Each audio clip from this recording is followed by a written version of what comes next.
परिचय। बच्चों, क्या आप जानते हैं कि कुछ जंतु जैसे गिलहरी एवं अन्य कृंतक जंतु जाड़ों में शीत निद्रा में चले जाते हैं।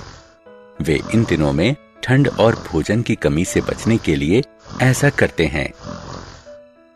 पक्षी जाड़े के दौरान ठंड से कैसे बचते हैं? पक्षियों के पंख ठंड से बचाने में अच्छे ऊष्मारोधी का काम करते हैं। ये हवा का पॉकेट बनाने के लिए अपने पंखों को फुला लेते हैं, जो ठंडी जलवायु में अतिरिक्त ऊष्मारोधक का काम करता है। उद्देश्य। इस पाठ के अंत में आप निम्न करने में सक्षम हो जाएंगे। अनुकूलन को समझना, ध्रुवीय क्षेत्रों और उष्णकटिबंधीय वर्षा वनों की जलवायु की चर्चा करना, ध्रुवीय क्षेत्रों और उष्णकटिबंधीय वर्षा वनों के विभिन्न जंतुओं के अनुकूलन का वर्णन करना।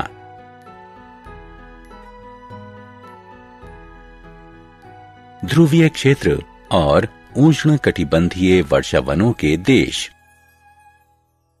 बच्चों, बहुत से देश हैं जिन्हें ध्रुवीय क्षेत्र और उष्णकटिबंधीय वर्षा वन के देश कहा जाता है। ध्रुवीय क्षेत्र दक्षिणी ध्रुव और उत्तरी ध्रुव के समीप होते हैं। इस क्षेत्र के कुछ देश हैं Canada, Greenland, island, Norway, Sweden, Finland, Alaska और सर्बिया।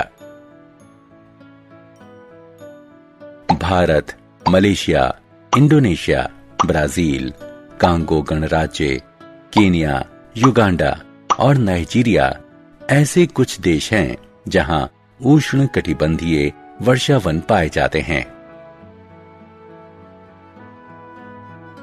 ध्रुवीय क्षेत्रों में जलवायु। ध्रुवीय क्षेत्रों में चरम जलवायु होती है। समूचा क्षेत्र बर्फ से ढका रहता है और तकरीबन पूरे साल ठंड रहती है। सूर्य ध्रुवों पर 6 महीनों के लिए अस्त नहीं होता, लेकिन फिर अगले 6 महीने तक कोई सूर्योदय नहीं होता। इस समय ऋणात्मक 40 डिग्री सेल्सियस तापमान तक कम हो सकता है। ध्रुवीय भालू का अनुकूलन। बाल यानी फर, बाल की मोटी परत ठंडी हवा और पानी में शरीर को गर्म रखती है। सफेद बाल बर्फ और हिम में छिपने में सहायता करते हैं।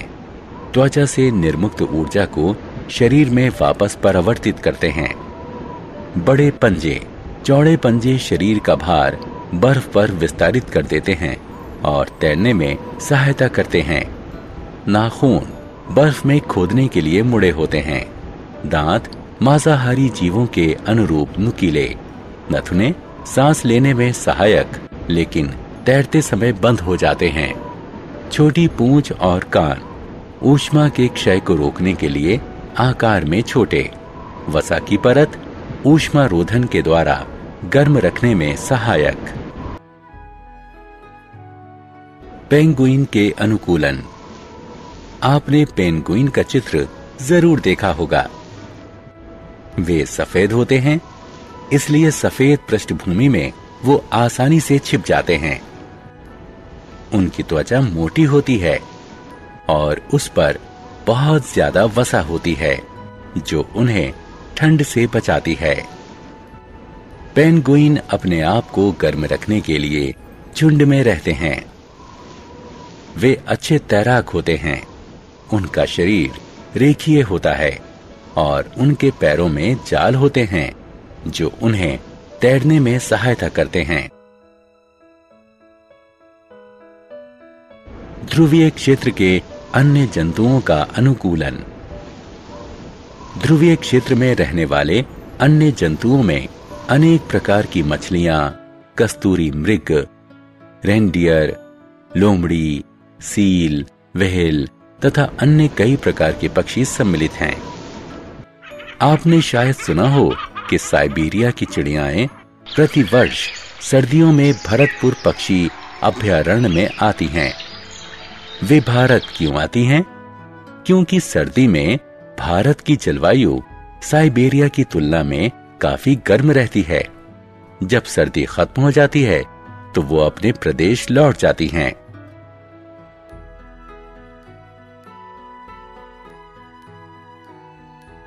उष्णकटिबंधीय वर्षावन की जलवायु। भूमध्य रेखा के पास होने के कारण उष्णकटिबंधीय क्षेत्र आमतौर पर गर्म होते हैं। सबसे ठंडे महीनों में भी तापमान 15 डिग्री सेल्सियस से ऊपर रहता है। पूरे साल दिन और रात लगभग बराबर होते हैं। इन क्षेत्रों में अत्यधिक वर्षा होती है। गर्मी और उमस से भरी जलवायु इस क्षेत्र को उष्णकटिबंधीय वर्षावनों से समृद्ध बनाती है। उष्णकटिबंधीय वर्षावन क्षेत्र मध्य अमेरिका, पश्चिमी घाट और भारत में असम, मध्य अफ्रीका और दक्षिण पूर्व एशिया उष्णकटिबंधीय वर्षावन क्षेत्र है। लगातार वर्षा और गर्मी के कारण इस क्षेत्र में विभिन्न प्रकार के पौधे और जंतु पाए जाते हैं। बंदर, चिंपैंजी, गोरिल्ला, शेर, चीता, हाथी, तेंदुआ, छिपकली, सांप, पक्षी और कीट इस क्षेत्र में पाए जाते हैं।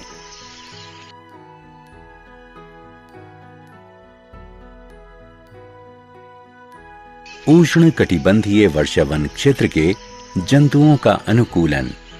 आइए जंतुओं के गर्म और उमस भरे जलवायु के लिए अनुकूलन के बारे में बात करें। बहुत से जंतु पेड़ पर रहने के लिए अनुकूलित हो गए हैं। पेड़ों पर रहने वाले लाल आंखों वाले मेढकों के पैरों में लसलसा जाल विकसित हो गया है, जो उसे पेड़ों पर चढ़ने में मदद करता है। बंदरों को देखो, टहनियों को पकड़ने के लिए उनकी पूंछ लंबी होती है। बंदर के पैर और हाथ ऐसे होते हैं जो उसे टहनियों पर लटकने में मदद कर सकें। ट्रकेन की लंबी बड़ी चोंच जो उसे उन शाखाओं पर लगे फूलों तक पहुंचने में सहायता करती है जो उसका भार नहीं उठा सकती। उष्णकटिबंधीय क्षेत्र के बहुत से जंतुओं में सुनने की तीव्र शक्ति, तेज दृष्टि, मोटी त्वचा और ऐसा रंग होता है जिससे वो अपने परिवेश में छिपकर खुद को शिकारियों से बचा सकें।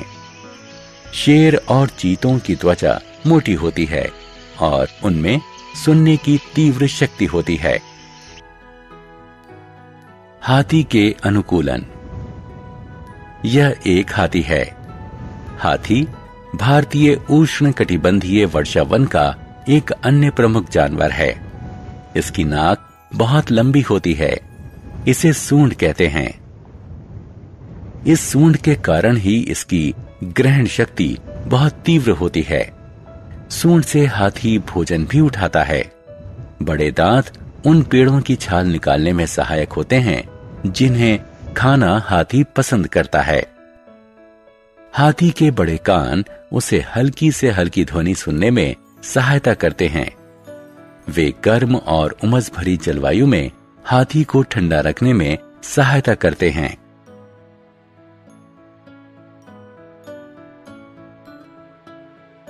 सारांश। आइए हमने जो कुछ सीखा है उसे संक्षेप में दोहराएं।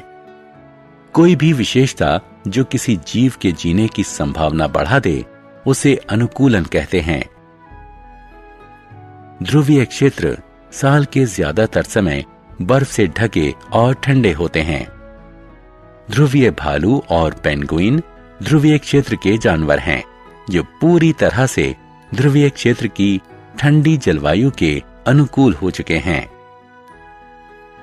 उष्णकटिबंधीय क्षेत्र में कोई जलवायु नहीं होती। लाल आंख वाला मेढक, बंदर, चीता, हाथी, तेंदुआ इत्यादि उष्णकटिबंधीय क्षेत्र के गर्म और उमस भरी जलवायु के अनुकूल हुए हैं।